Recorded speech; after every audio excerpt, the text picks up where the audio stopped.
Uganda کا ایک قبائل ہر سال اپنا نیا سردار منتخب کیا کرتا تھا۔ سال کے پہلے دن دریا کے کنارے کھڑے ہو جاتے تھے اور وہاں سے آنے والے پہلے شخص کو اپنا سردار منتخب کر لیتے تھے اور پھر اسے بتاتے تھے کہ سال کے آخری دن ہم آپ کو قبائل کے جنگل میں چھوڑ آئیں گے اور وہاں آپ کو جانور وغیرہ کھا جائیں گے۔ اسی طرح نئے سال کا آغاز ہوتا ہے اور وہ دریا کے کنارے جاتے ہیں اپنا نیا سردار تلاش کرنے کے لیے۔ اتنی دیر میں وہاں ایک صاحب آتے ہیں، وہ انہیں اپنا سردار منتخب کر لیتے ہیں اور انہیں سارا حوال سنا دیتے ہیں کہ آپ کے ساتھ یہ ہونے والا ہے۔ وہ شخص کہتا ہے ٹھیک ہے، تو مجھے اپنا سردار منتخب کرو۔ اب وہ لوگ اپنا اسے سردار منتخب کر لیتے ہیں اور جا کے وہاں محل میں بادشاہ کی کرسی پر بٹھا دیتے ہیں اور اس سے کہتے ہیں کہ یہ کرسی پہ جب تک آپ ہیں 1 سال تک، تب تک ہم آپ کے فرما بردار ہیں اور آپ کی ہر ایک بات مانی جائے گی۔ سال کے آخری دن اس محل کے سامنے والے جنگل میں ہم آپ کو چھوڑائیں گے اور وہاں آپ کو جانور کھا جائیں گے۔ وہ شخص کہتا ہے ٹھیک ہے، مجھے یہ شرط منظور ہے۔ وہ سردار منتخب ہو جاتا ہے ہم کا اور وہ پھر پہلا حکم دیتا ہے کہ میرے محل کے سامنے والا جو جنگل ہے اس کے اندر جتنے بھی درخت ہیں ان سب درخت کو کاٹ دو، کیونکہ وہ سردار تھا اور اس کے حکم کی تکمیل کی جاتی ہے اور اس جنگل میں جتنے بھی درخت ہوتے ہیں قبائل کے لوگ انہیں کاٹ دیتے ہیں۔ جب کاٹ دیتے ہیں پھر وہ سردار کے پاس آتے ہیں، بتاتے ہیں سردار کو کہ سارے جتنے بھی درخت تھے ہم نے ان کو کاٹ دیا ہے، آگے کیا حکم ہے ہمارے لیے۔ سردار کہتے ہیں کہ جنگل میں جتنی بھی جھاڑیاں ہیں ان کا صفایا کرتا ہوں، ان کو صاف کرتا ہوں۔ قبائل کے لوگ ایسے ہی کرتے ہیں، جنگل میں جتنی بھی جھاڑیاں ہوتی ہیں ان کا صفایا کر دیتے ہیں۔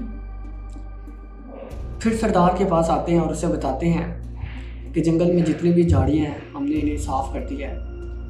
پھر سردار کہتا ہے کیوں نہ کہ اب 6 مہینے ہو چکے ہیں ہمیں یہ کام کرتے ہوئے، اب ایسا کرو کہ جنگل میں اب خوبصورت درخت لگاؤ، خوبصورت جو ہے وہ گھاس وغیرہ وہاں اگانا شروع کرو۔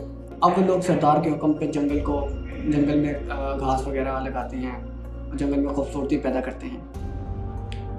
اب وہ پھر یہ سب کرنے کے بعد سردار کے پاس آتے ہیں اور اسے بتاتے ہیں کہ یہ سب ہو گیا ہے۔ اب اس بات کو 8واں ہونے والے تھے۔ سردار کہتا ہے وہ جو جنگل کا مین سینٹر پوائنٹ ہے وہاں ایک محل تعمیر کرو۔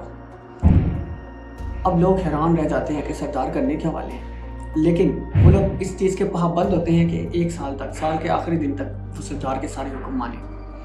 اب وہ سردار کے حکم کی تکمیل کرتے ہیں اور وہاں جا کے ایک محل کھڑا کرنا شروع کرتے ہیں۔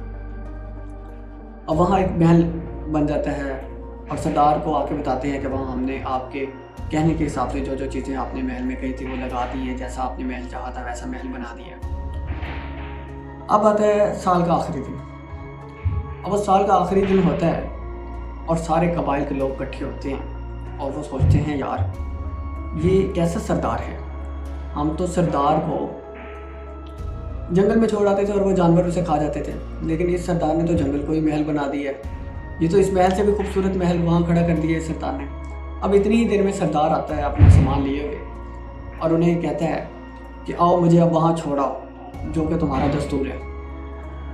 اب وہ لوگ کیا کہتے ہیں، وہ لوگ ہاتھ جوڑے اپنے سر نیچے کیے کہتے ہیں کہ ہم نے آپ کو اپنا تاعمر سردار منتخب کر لیا ہے، اب آپ ہمارے رہتی زندگی تک سردار ہیں، اب آپ ہی ہمارے سردار رہیں گے۔ اب وہ شخص پوچھتا ہے کہ ایسا کیوں ہے، تو وہ لوگ انہیں بتاتے ہیں کہ پہلے جو بھی حکمران آتے تھے وہ کھاتے تھے، پیتے تھے، عیش کرتے تھے 1 سال، اور پھر سال کے بعد ہم انہیں جنگل میں چھوڑ آتے تھے اور وہ مر جاتے تھے، لیکن آپ ایسے نہیں ہیں۔ آپ نے اپنی عقل مندی دکھائی اور جنگل کو ایک خوبصورت محل میں تبدیل کر دیا، اس کا مطلب آپ ہمارے لیے مفید ہیں اور ہم نے اس بنا کے اوپر آپ کو اپنا تاعمر سردار منتخب کر دیا ہے۔ اب اس کہانی میں جو ہمیں سبق ملتا ہے وہ آپ نے نیچے کمنٹ سیکشن میں بتا دیا۔ تھینک یو، اللہ حافظ۔